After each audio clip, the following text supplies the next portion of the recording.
grupo GHP, em alusão ao 20 de novembro, Dia Nacional da Consciência. Essa data foi incluída oficialmente em 2003 no calendário nacional. Eu quero te perguntar, Ana, sobre essa data, o que ela pode te trazer assim, de referências que possam, na tua vida pessoal ou profissional mesmo, né, trazendo para a gente essa data, o que tem importante? Bom, é uma data muito importante porque ela surge com a Lei 10.639, que é a de ensino da história negra, África, nas escolas, né, no ensino do currículo. Então, ela tem uma importância muito grande, principalmente para a juventude, que também está incluída no tema, né, para passar um pouco do que foi a história da escravidão no Brasil, para explicar o porquê do racismo, porquê que a gente sofre racismo, e para você ver que a gente sofre tanto com as mazelas do racismo desde o fim da escravidão, e somente agora, em 2003, que se promulgou uma lei para se ensinar sobre isso nas escolas. Então veja só a importância disso.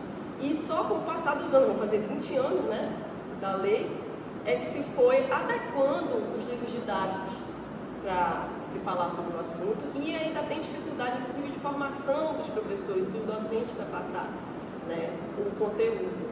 Então, é de suma importância para colocar o debate, né, para a juventude, para a sociedade brasileira, para se discutir sobre o racismo, porque a gente sempre viveu uma sociedade do mito da democracia racial, de que não existe racismo no Brasil, de que o Brasil é miscigenado, de que o povo é cordial, de que o brasileiro é um cara bacana, e que na verdade a gente sofre racismo sim. Então isso precisa ser debatido, e o porquê que a gente sofre com racismo no Brasil. Então é uma data muito importante para a população negra. Quando a gente fala de juventude e negritude, a gente fala que a gente aprendeu lá atrás, né, sobre a Lei Áurea, que esse ano faz 130 anos, né, foi assinado, e mesmo assim a gente ainda sofre esse tipo de preconceito, de racismo. Como bissexual, Ana, me conta um pouco, além de ser negra, isso fica um pouco mais difícil? Ou é difícil mesmo? Com certeza, porque a falsa abolição, né, da escravidão, ela ainda traz reflexos até hoje.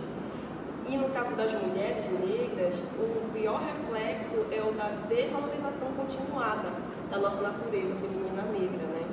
A mulher negra, ela é tida como, além de ser mulher e negra, ela é subalternizada. O nosso corpo é colocado como a carne mais barata de fato, como dizia a Elza Soares, né? Então, sofrer enquanto mulher negra já é um fardo pesado, né? Você ser negra, e você se assumir bissexual ainda atenua esse preconceito, né? Porque aí você foge do padrão estético, do padrão de beleza, do padrão do que é correto, que é imposto como correto, que é o padrão de mulher cis, branca, né? As deusas, as princesas, as enaltecidas são as mulheres brancas, né? Enquanto as mulheres negras ficam relegado o papel de doméstica, do lar, ou de corpo objetificado, sexualizado. Então a gente sofre com isso também. E aí, se assumir bissexual, você fugir ainda da caixa da heteronormatividade, é um atenuante pesado. Isso traz para ti um grande trabalho por ser militante, feminista e negra. A gente sabe quanto é difícil, principalmente dentro das comunidades, a gente tentar elevar um pouco. Sobre essa militância, me fala um pouco. Como lá dentro, como a gente consegue manifestar esse feminismo negro dentro da militância? Na verdade, a gente trabalha muito com diálogo, né? A gente dialogar com as mulheres, a gente fomentar momentos de conversa para a gente refletir, né, sobre o papel de ser negra, o que é ser negra, principalmente na Amazônia também, porque a gente tem padrões estéticos, né, de mulher negra, né? E na Amazônia também existe uma diferenciação da mulher negra. Então, a gente discutir sobre isso e também puxar essa questão da sexualidade, discutir com as mulheres sobre a afetividade. Muitas vezes as mulheres negras se veem, a relação com mulheres é vista como um tabu, mas para algumas mulheres também surge como alternativa, né?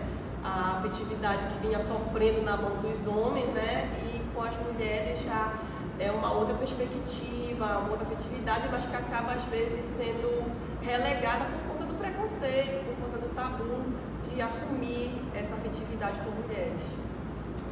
Gente, falando um pouco sobre o movimento negro, né? Na década de 1970, que na realidade que foi o ar de tudo, onde a gente pôde ver esse movimento ser muito mais forte, né? O termo, ao mesmo tempo, é uma referência a uma homenagem à cultura ancestral do povo africano. Um pouco dessa origem africana para hoje, e é 2022. Tu acha que hoje está mais forte? Ou o que eu posso dizer? Porque a gente diz que o preconceito acabou e não acabou. A gente sabe muito bem disso. A juventude está aí, passando por todas essas situações. Falando sobre hoje, você acha que está mais difícil ou está mais viável? Fácil não está. Está mais viável para se conter um pouco desse racismo? Eu acredito que avançou bastante o debate a partir da década de 70, que foi o grande boom, inclusive influenciado pelos Estados Unidos, as feministas negras americanas. Então, a entrada das mulheres negras também no ensino superior, as mulheres como pesquisadoras, isso fomentou bastante também o debate, porque aí a gente parou de ser somente um objeto de estudo e passou também a ser a pesquisadora desse objeto. Então, a gente parou de ouvir a versão da história pelos brancos, né? Pelas pessoas brancas. Agora a gente conta a nossa história. Então, a gente contando a nossa história, isso fortalece bastante o movimento e a visibilidade também do tema, né? Essas leis também, como a 10.639, a lei também da consciência negra, vem fomentar também o debate. Então, tudo isso vem para fortalecer. É claro que a gente tem muitos desafios, a gente ainda tem muito para vencer, mas com certeza colocar esse debate na mesa, como foi também a política de cotas, isso daí foi um marco também na sociedade brasileira discutir cotas, porque é daí que a gente mexe as estruturas, é colocando o povo negro na universidade, é que a gente começa de fato a mexer com as estruturas. Falando sobre tudo isso, Ana, isso te levou a ser uma cientista social? Sim. Isso te impulsionou? Sim. Fala um pouco disso pra gente. Sim, com certeza, porque a minha formação, eu sou administradora, servidora pública, mas eu tinha um desejo de estudar ciências sociais e também especificamente sobre mulheres negras, tanto que meu TCC, o mestrado que eu estou fazendo agora, o campo de estudo é sobre mulheres negras, então eu queria poder me dedicar a isso e deixar um pouquinho também de um legado sobre o tema para a gente fortalecer o movimento. Então, enquanto pesquisa, isso é importante para embasar a movimentação do tema. Isso foi muito importante para te fazer essa escolha. Com certeza. Ana, eu quero agradecer a tua presença aqui no nosso primeiro episódio do Voz das Mangueiras, tá? Agradecendo também sobre toda essa história do Voz das Mangueiras, tá? Agradecendo também sobre toda essa história, sobre todo esse conteúdo. Eu quero que você deixe um recado para os nossos seguidores, nossos ouvintes, e também deixe a rede social para a gente seguir lá. A mensagem que eu deixo é principalmente para as mulheres negras, para as jovens, que a gente siga na luta contra o racismo e contra a LGBTQI+fobia, que a gente não desista, que a gente não se deixe desvalorizar, que a gente não permita que isso mexa com a nossa autoestima, que a gente entenda que isso é tudo culpa do racismo.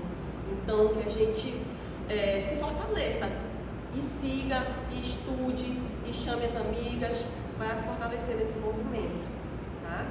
E escreva também, estude. Eu tenho um blog que eu tenho meus inscritos também, é o Preta Doido Escreve, pode jogar no Google, rede social Ana Carla Franco, Facebook, Instagram Ana Carla TF. Obrigada. Choro não é nada além de carnaval, é lágrima de samba na ponta dos pés. A multidão avança como um vendaval, me joga na avenida que não sei qual é. Pirata e super-homem cantam o calor, um peixe amarelo beija minha mão, as asas de um urso soltas pelo chão, na chuva de confetes deixo a minha dor.